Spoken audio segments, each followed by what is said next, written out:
I'll attack you with my Grave Crawler for 2 damage. I'll brainstorm in response. Sweet. Brainstorm? And I'll remove your zombie from the game with Swords to Plowshares and take no damage. My turn? What? Oh, look at that. You have more lands than me. Now you have to pay the land tax.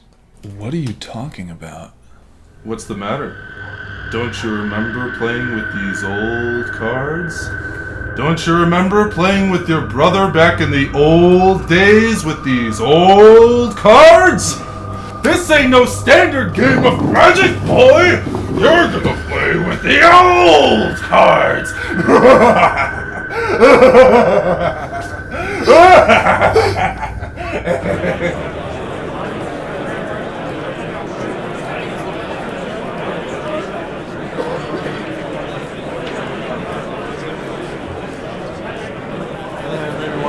Excuse me, could you pinch me, please?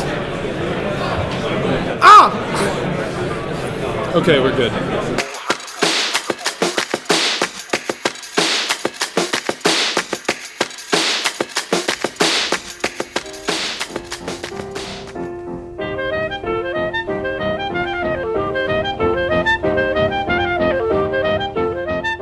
Can you describe to the unfamiliar what Legacy is? So Legacy is essentially the format where the entire history of Magic cards are legal, just in terms of chronologically, except that there's certain cards that have been deemed too powerful and those are set aside. Well, it's a format where you get to play all the good cards, all the old cards. There's a lot of unfair decks in Legacy, which makes it fun for some people. It is the way Magic was meant to be played. Powerful spells and awesome creatures. These are 2 of your favorite old cards in your deck. I Yeah. see that these were printed in 1994. What were you doing in 1994? I was in the 2nd grade. So I guess I was playing on the playground. I started playing in 1994. Oh, okay, Yeah. okay. So you've been around since the beginning. What else were you doing in 7th grade besides just playing Magic? Band and football and Magic. That was pretty much it. Nice. Yeah. What were you doing back in 1997? Crawling around in a crib. Considering I was born in 95, so... So this particular printing of Lightning Bolt is in Korean, and it dates back to 1996. So I want to ask you, what were you doing back in 1996? 1996, I was probably playing Necropotence like everyone else was in 1996. How has your relationship to the game changed, since, say, 1996? Well, back then I was in the thick of things among the best players. That's not me anymore. Now I'm just some guy who's sort of good who comes back and plays occasionally. So it's a big change for me.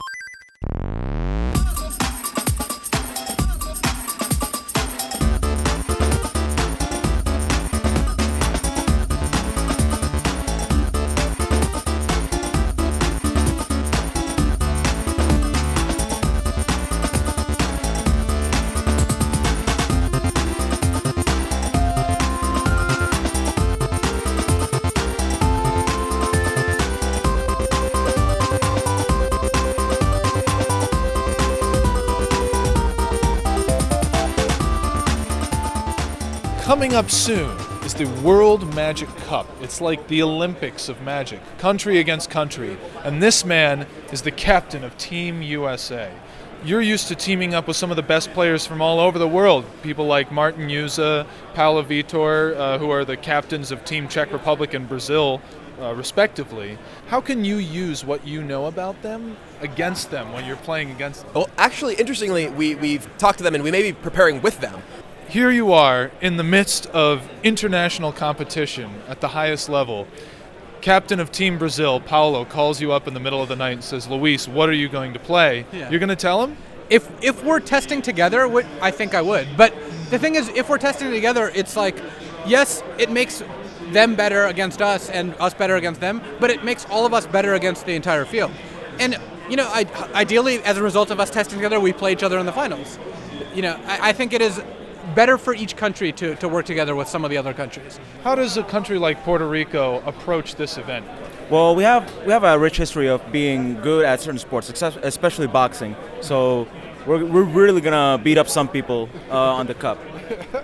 You are the captain of your team. Yep. How can you lead your guys into battle? It's gonna be difficult. I mean, I would like to say, of course, that we got a pretty solid team. But I mean, considering some teams like the French team, the American team, they're really strong.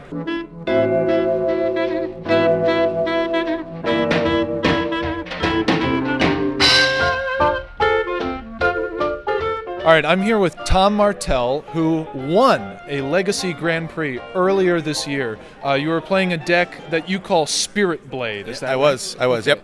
Let's put you to the test, all right? Okay. How well do you know your own deck? I know very well.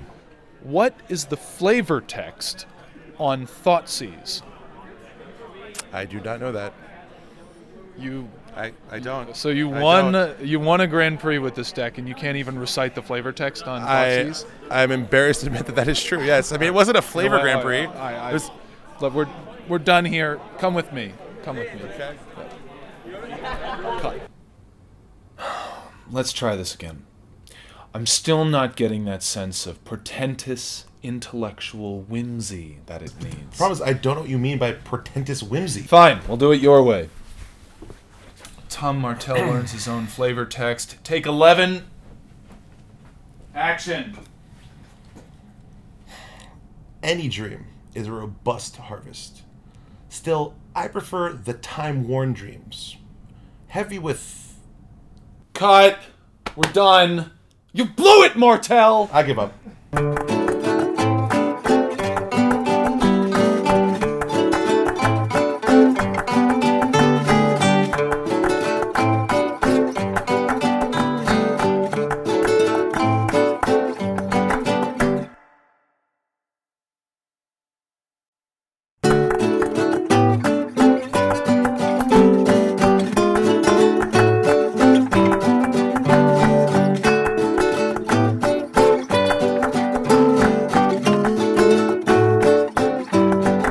This is an exciting time of year for the Magic community because it is voting season for Magic's Hall of Fame.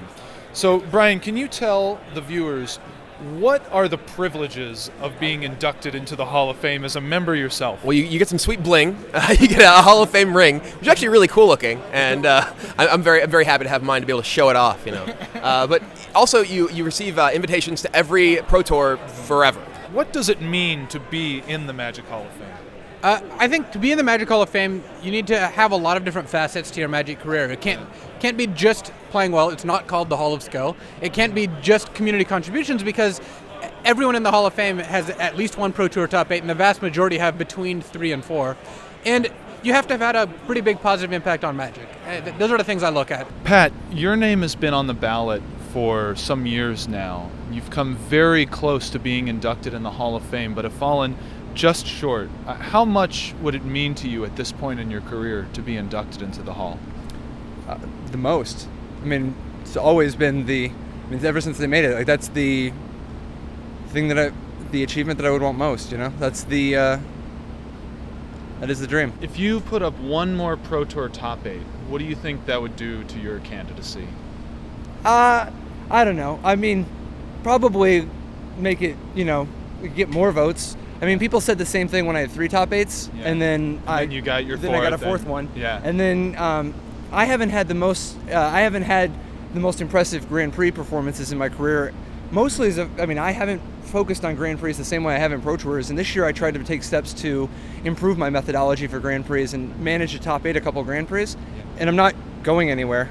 I'd much rather just if and when people selected me, then I'd just be honored.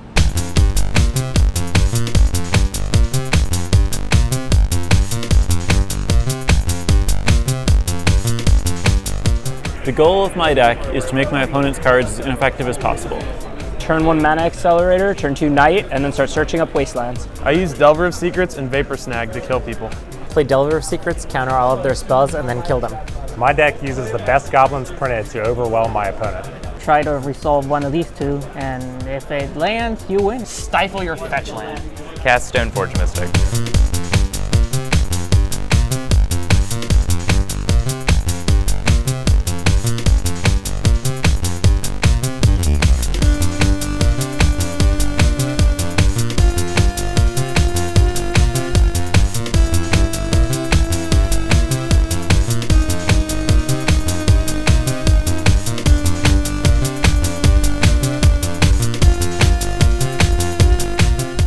The finals pitted two-time Grand Prix champion Godenis Vitigiris against first-time Legacy player Michael Majors.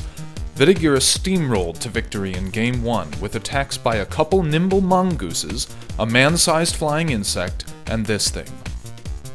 While Majors struck back swiftly with a legendary ghost and a microscopic germ piloting a battering ram to win Game 2, Vitigiris cleared a path for his nimble mongoose in Game 3, which slowly ate away at Major's life total until there was nothing left, giving Godenis Vitigiris his third Grand Prix championship.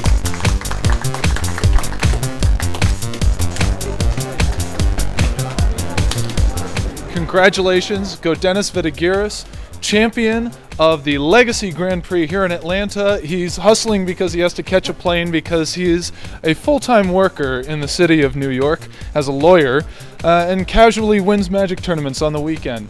But congratulations, Go, and the next time we'll see you, World Magic Cup as team captain of the country of Lithuania. Thanks. Yeah. All right, get your plane. Go.